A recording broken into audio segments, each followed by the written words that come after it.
Hello and welcome to the Mike's DIY Tips channel on YouTube. I'm Mike, and in this video I want to show you how to make these simple but very practical sanding boards. Not only can we make these in board form, but if you take the same principle we can apply it to narrow sticks as well for a particular reason. There's a round stick for smoothing out round holes, a square stick where you've got to put that into a narrow place, and of course we can have different sandpaper on different faces. So let's have a look at some practical uses of sanding boards. What I first of all want to emphasise is that if you use sandpaper like this stuck down on a board, it'll last a whole lot longer than using sandpaper in this form. And even a loose sheet of sandpaper like this, whilst it doesn't work, it can easily get torn and bent and worn out much quicker than using it stuck down on a board like that. Here's an example of needing to do very high quality sanding where imagine this is a piece of picture frame with the mitre joint, and the mitre joint is just not quite neat enough. So with this sanding board, very carefully you can just drag it like that, just to smooth away any roughness on the pieces each side of the mitre. If you've got a piece of chipboard, furniture board like that with a nice facing, and you want to smooth this before putting on the edging, this is ideal because it's nice and flat, it's easy to hold, and you can just smooth it right off, ready to put the edging on. I can do the edges like this. I can drag the corners like this if I want to round off the corners, or I can do it this way.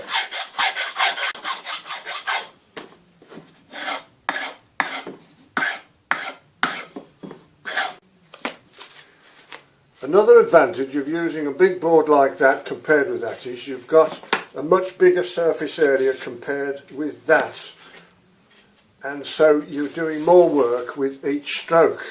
What I haven't mentioned so far is the quality and type of sandpaper that I use. There's quite a lot of so-called aluminium oxide coated sandpaper about now, which is very good for DIY purposes because it's long-lasting and durable, but it's also suitable for metal as well as wood and plastic.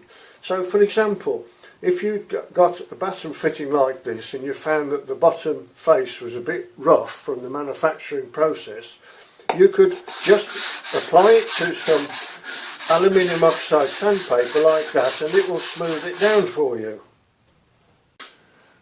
I made these two sanding boards some time ago using random size offcuts of 8mm MDF board, but doing it that way means cutting the sandpaper to waste to make it fit the board. So these days I've got a better idea. I'll make the board suit the sandpaper. Sandpaper comes in standard size sheets, 9 inches by 11 inches or 23 by 28 centimetres, and as you can see, if I cut a sheet in half, that goes on the board economically. I made the board slightly higher so that I've got a margin to put a hole in to hang it up, so that we can always find the board when we want it, and space to write the grade number of the sandpaper.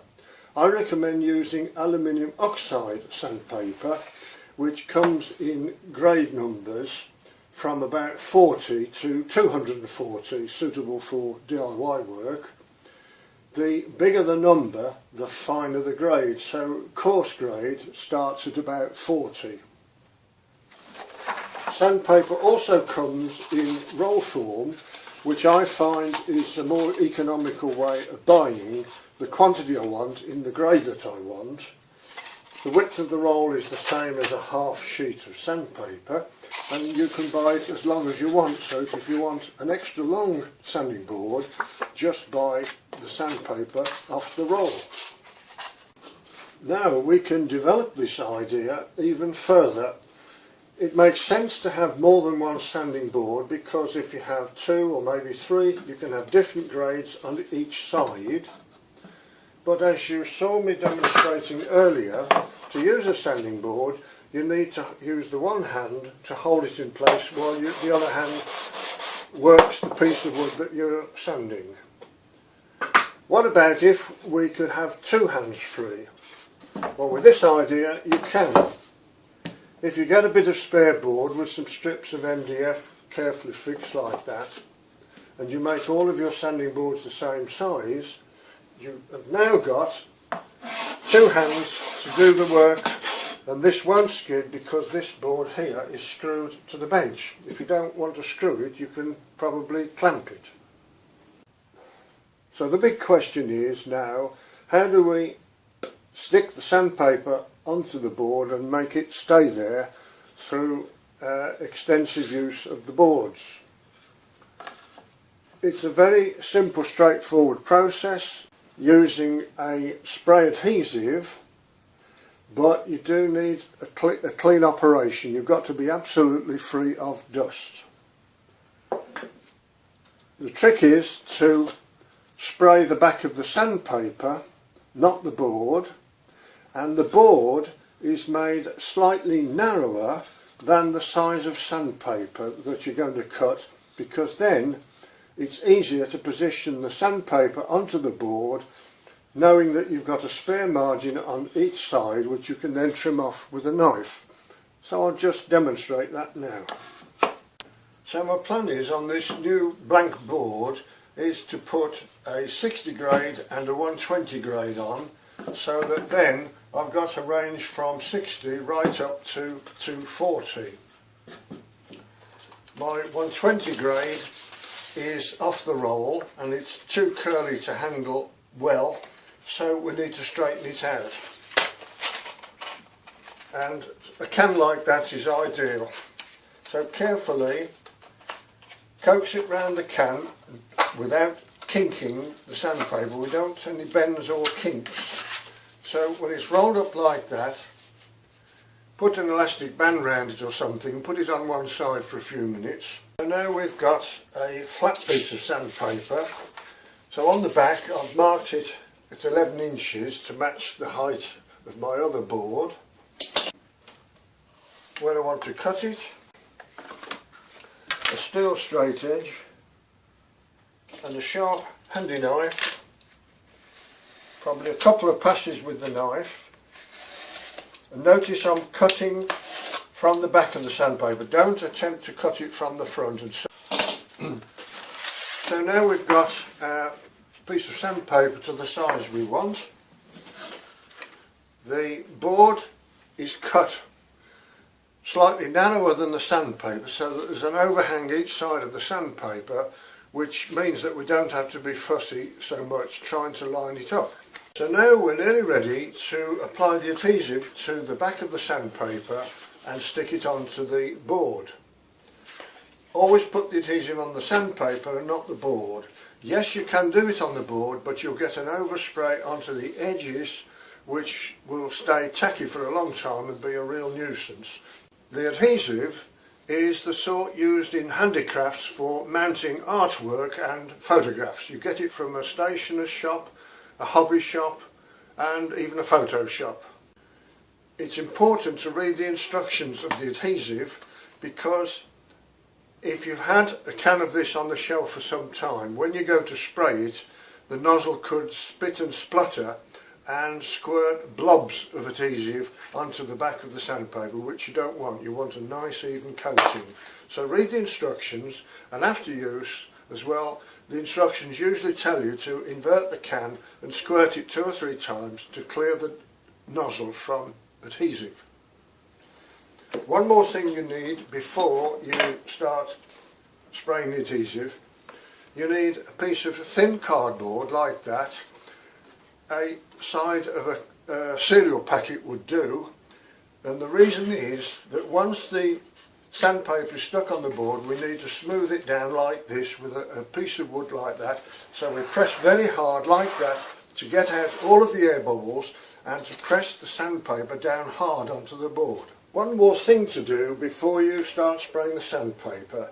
If you haven't used the can before, or not for a long time, do a little bit of practice. So on a spare bit of newspaper, just give a couple of squirts to get an idea about the distance and what size area you get when you squirt the glue. Once you're happy with that, then you can set yourself up to spray. So we need a nice smooth spraying action. Don't stop in any one place because you'll get too much adhesive in one spot.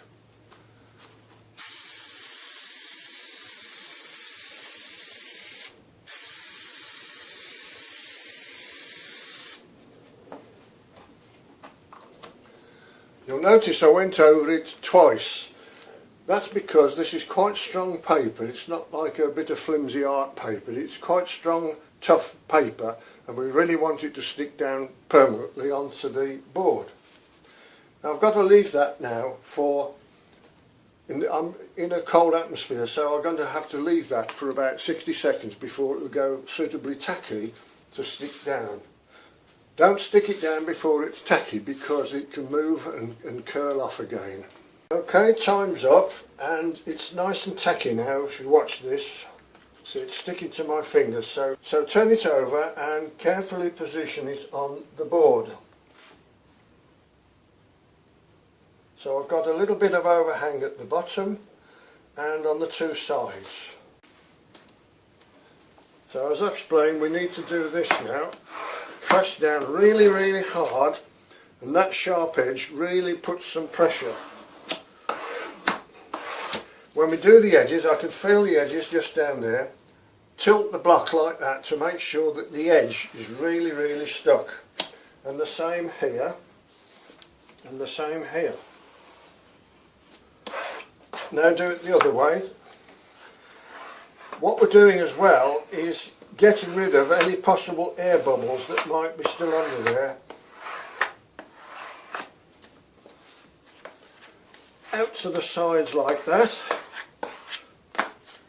I'm probably doing it too much, but you've got this one chance to get it good. So now we're well and truly stuck down, but we've got the overhang of the sandpaper down the edge, so we need to get rid of that. So we can quite simply use the edge of the board as a straight edge to run the knife down and trim that off.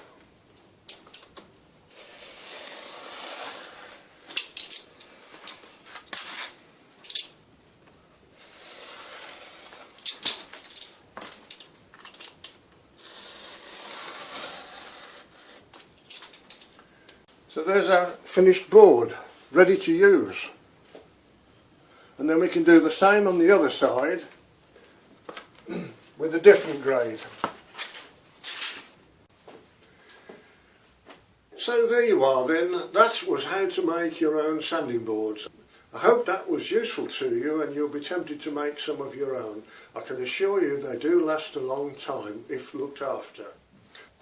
I've got one more little tip for you relating to sandpaper, and that is keep all of your oddments in a tin like this. You'd be surprised how many times you'll need just a little bit to do some finishing off, and it saves breaking into a brand new sheet of sandpaper. Thanks again for watching. If you'd like to watch the videos represented by icons coming up on screen now, just click the icon. And thanks again.